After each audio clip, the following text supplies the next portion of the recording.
যেন এক নতুন বাংলাদেশ। বিএসএফ এর চোখে চোখ রেখে দুই বাংলাদেশিকে ধরে নিয়ে যাওয়ার বদলা হিসেবে গ্রামবাসীরা তুলে নিয়ে আসলো দুই ভারতীয়কে। বাংলাদেশের সীমানায় ঢুকে ধান কাটা অবস্থায় বাংলাদেশের দুই কৃষককে ধরে নিয়ে যায় ভারতীয় সীমান্তরক্ষী বাহিনী বিএসএফ। এ ঘটনায় ক্ষুব্ধ হয়ে ভারতীয় দুই নাগরিককে বাংলাদেশে ধরে এনে আটক করে রাখে স্থানীয় বিক্ষুব্ধ গ্রামবাসীরা। 2 মে দিনাজপুরের বিরল উপজেলার ধর্মজন সীমান্ত এলাকায় ঘটে এই ঘটনা। আমাদের এখানে কিছু পানি ছিল জমিনে, ওই ধানটা ইন্ডিয়ার পাশেই দুই সংযুক্ত একটু উঁচুতে ধানটা মারতেছিল। মারার সময় বাংলাদেশি দুজন কৃষককে ইন্ডিয়ান বিএসএফ আসে ধরে নিয়ে যায়। তাদের কৃষক কাজ করতেছিল আমাদের ওই ইন্ডিয়া লাগানো বাংলাদেশি জমিতে।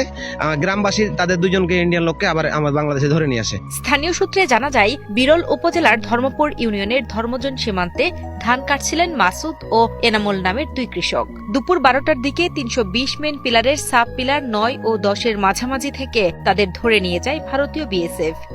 এই ঘটনায় বিক্ষুব্ধ হয়ে দুই ভারতীয় নাগরিককে ধরে এনে আটকে রেখেছে স্থানীয় গ্রামবাসী।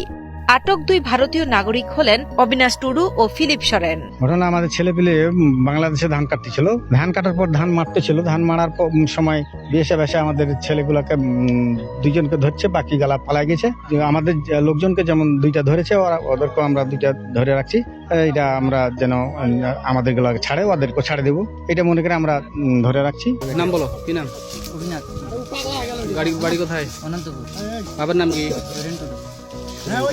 ঘটনার পরপরই বিজেপি ঘটনাস্থলে পৌঁছেছে এবং সমস্যা নিরসনে উভয় দেশের মধ্যে পতাকা বৈঠকের প্রস্তুতি চলছে বলে জানা গেছে। পাশাপাশি আরও জানা গেছে, আটককৃত ভারতীয় নাগরিকদের বিজেপির কাছে হস্তান্তর করেছেন স্থানীয়রা। এটি হচ্ছে আমার 6 নম্বর ওয়ার্ড, ধর্মযান বলে। ধর্মযানের এই কারুলিয়াপাড়া গ্রামের এনামুল এবং ইসলাম এবং এনামুল এরা ওই মানুষের জমিতে ধান কাটতে গেছে। যাওয়ার পরে ওরা এই যে ননার মধ্যে ধানটা ছিল, এটা হচ্ছে পানি, উঁচাতে উঠে ধানটা মারতে গেছে। আর বিএসএফ আসে আজকেই দুপুর 12টা 23 মিনিটে আসে, ওদেরকে উঠাই নিয়ে চলে যায়। এবং তাৎক্ষণিকভাবে তো আমরা বিজেপিকে জানাই, 42 বিজেপির যারা এখানে দায়িত্বে আছেন তাদেরকে জানাই, এরা তাৎক্ষণিক এসে বিএসএফের সঙ্গে যোগাযোগ করেছে। উল্লেখ্য, দিনাজপুরের বিভিন্ন সীমান্তে মাঝে মধ্যেই বিনা উস্কানিতে বাংলাদেশি কৃষকদের ধরে নিয়ে যায় ভারতীয় বিএসএফ। এর আগে গত 24 জানুয়ারি বিরল উপজেলার এনায়েতপুর সীমান্তে বাংলাদেশের অভ্যন্তরে প্রবেশ করে এক কিশোরকে ধরে নিয়ে যায় বিএসএফ সদস্যরা। এছাড়া গত 16 এপ্রিল লালমনিরহাটের হাতীবান্ধা উপজেলার 24 বছর বয়সী যুবক হাসিবুল আলমকে বাংলাদেশের ভেতরে ঢুকে গুলি করে ধরে নিয়ে যায় ভারতীয় বিএসএফ। সম্প্রতি বাংলাদেশের অভ্যন্তরে প্রবেশ করে বাংলাদেশি কৃষকদের ধরতে এসে বিএসএফ এর 2 সদস্য বিজেপি সদস্যদের পায়ে ধরে মাপ চাওয়ার ভিডিও ভাইরাল হয় সামাজিক যোগাযোগ মাধ্যমে।